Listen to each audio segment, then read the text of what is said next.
Monn, Peter Monn, Peter Monn. Who's afraid of Peter Monn? Oh no, not us. Who's afraid of Peter Monn, Peter Monn, Peter Monn? Who's afraid of Peter Monn? Not a single one. Who's afraid of all that huffing, puffing, coming, bluffing, scrolling, watching, smiling? Boy, you just press and run. He's lurking in the comments late at night, refreshing threads like it's his full-time life. Talking big, saying I know it all, but it's given. Keyboard curtain call. He's knocking on every door, searching names like he's keeping score. But the house ain't falling, hate to say it, these little piggies built strong today. Who's afraid of Peter Monn, Peter Monn, Peter Monn? Who's afraid of Peter Monn? Not a single one.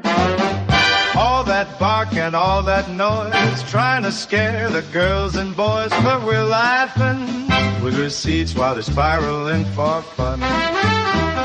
Talk without a might exposed, but nobody's buying what he's selling. No, it's the same old song, different day. Clickbait drama on replay. Meanwhile, over here there's vibes and laughs, snarky sons and a loyal cast. While he's busy watching every move, we're just giving him more to prove. You can huff, you can puff, you can type all night, but you can't tear down what's built up right. Pack community strong, yeah, we see it clear. The only thing scary is you being here, bear. Who's afraid of Peter Monn? Yeah. Peter Monn. Who's afraid of Peter Monn? Still no one. Keep on lurking, keep on reading. Fuel the views, we love the feeding. Every click just proves the point. With a show you just joined. Who's afraid? Yeah, didn't think so.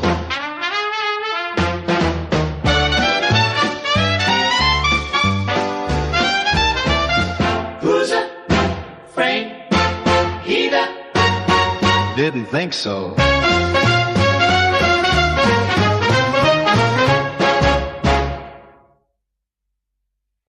Let's get into these Reddit comments, shall we?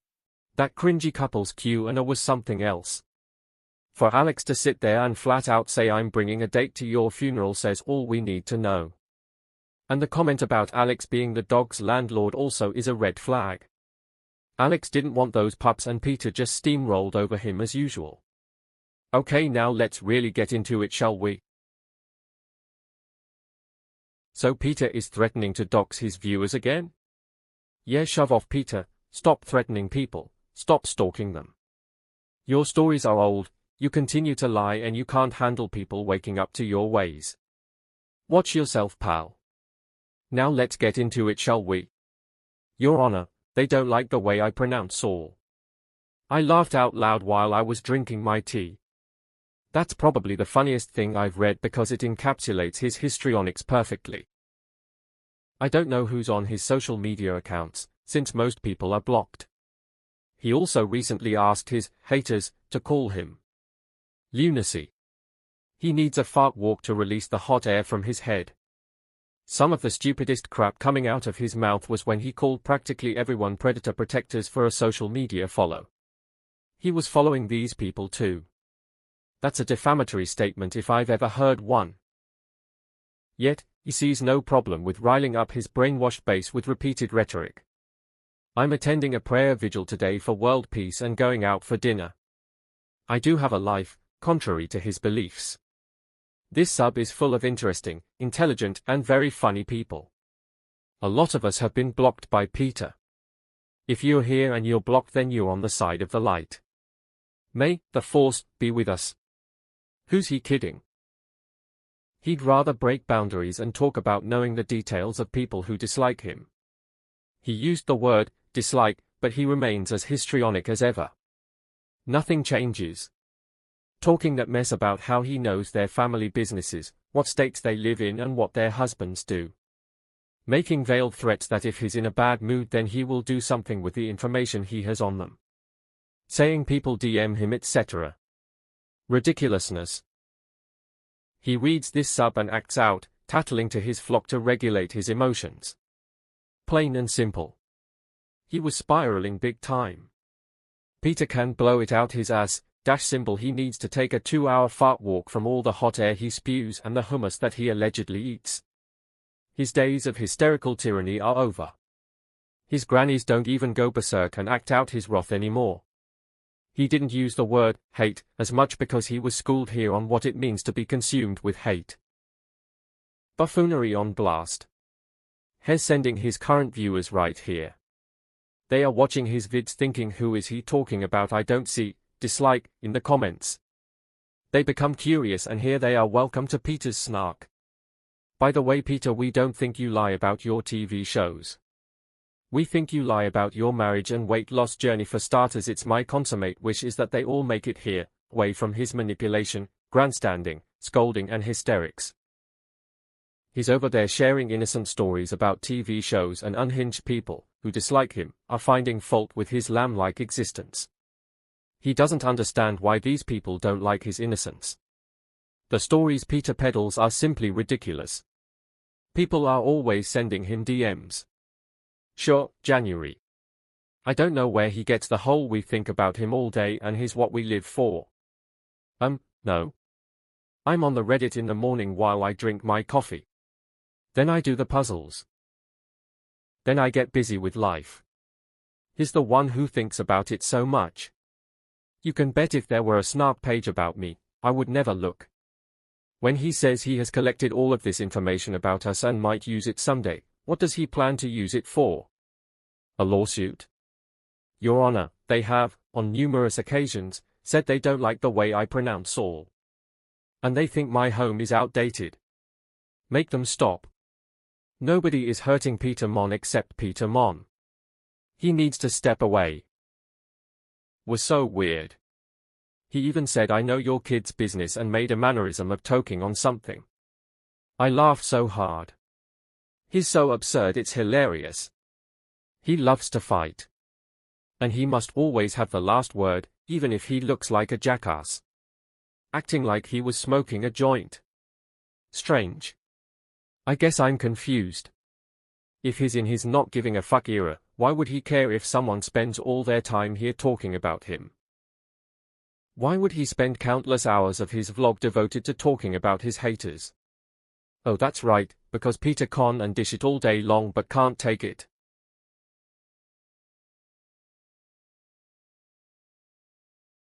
Disagree with Monn or point out inconsistencies, and you risk being lumped into the stalker category yourself. As multiple former supporters have reported, he boasted that his team of lawyers and detectives could locate anyone in 10 minutes and even alluded to FBI-level involvement. Yet, as the subreddit post titled, "Still No Repercussions for the Stalker Story," meticulously points out, none of this led to arrests, public charges, or even a simple restraining order that Monn could show his audience. No evidence, screenshots, call logs, security footage, was ever provided despite Monn's habit of filming nearly every waking moment across 7 channels. Commenters who have dealt with actual stalkers in real life noted the jarring contrast. Real cases trigger swift police intervention, not months of vague, "we're handling it internally" updates. What makes the pattern damning, according to critics, is the behavioral mismatch. While claiming mortal fear, Monn has been filmed casually sitting on his porch in an ungated community, approaching suspicious vehicles with tinted windows, and continuing public appearances without visible security. One Snark post dryly observed that if the threat were real, such actions would be reckless to the point of endangering friends and family who chauffeur him. Instead, the stories function as content fuel, perfect for stretching into multi-part vlogs, community posts, and drama channel rants that drive clicks, comments, and, crucially, AdSense revenue. As one Reddit user quipped in a holiday-themed post, the stalker motivation spikes when monetization needs a boost.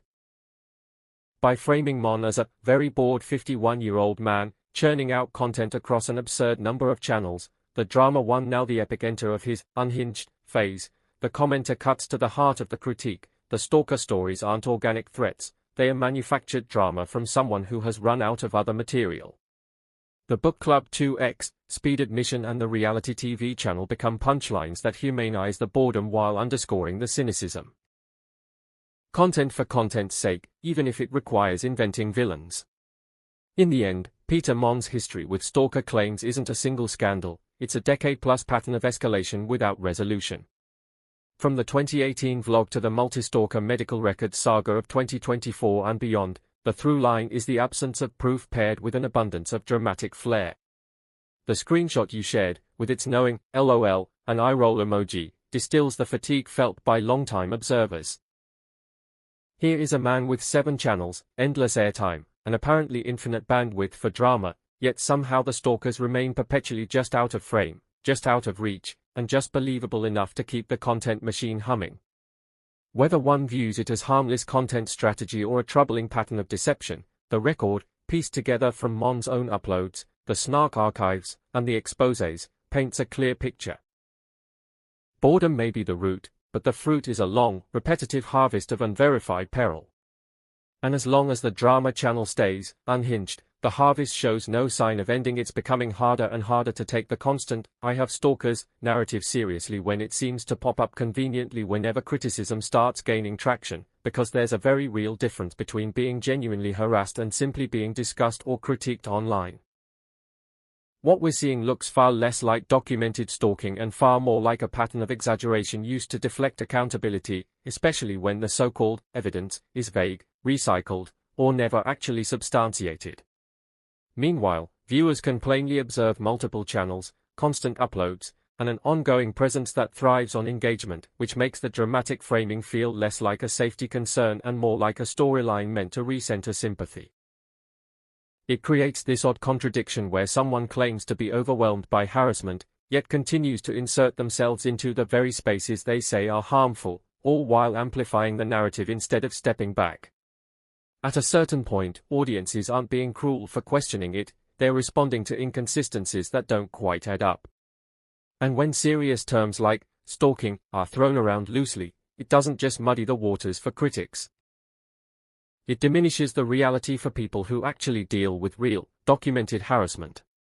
Because at this rate, it's starting to feel less like a legitimate concern and more like a performance, one where the next logical step is marching into court and saying, "Your Honor, the internet laughed at my condo, I demand justice," while everyone else is left wondering when accountability quietly exited stage left.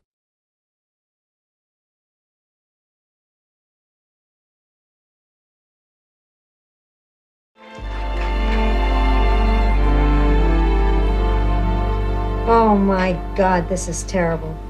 Such a tragedy. Such a tragedy. Ma, try not to upset yourself. 2 men on, the bottom of the 9th. That Bachigalukusura hasn't bunt.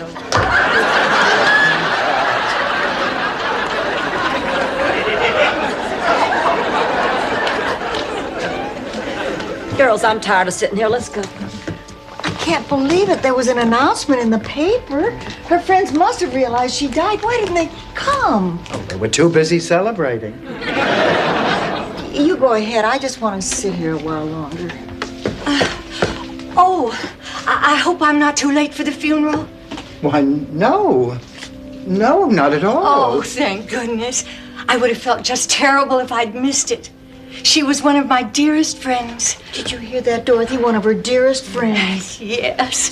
Oh, my. Well, we've been friends for nearly 60 years. Would you mind saying a few words? Me? Mind? Well, I'd be happy to.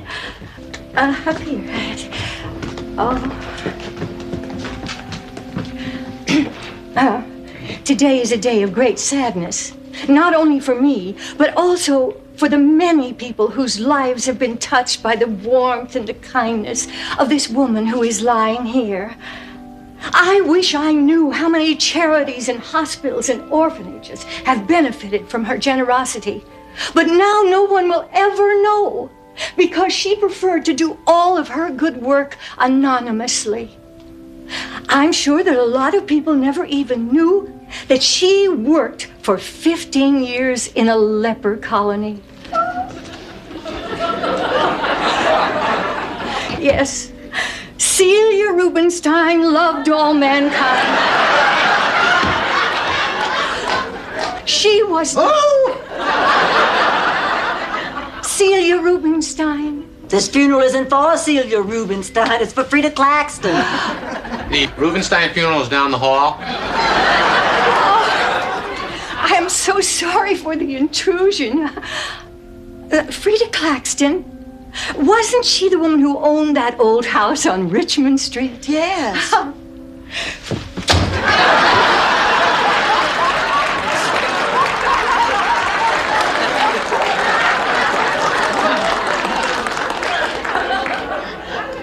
I guess you were all right. Frida Claxton didn't have a friend in the world.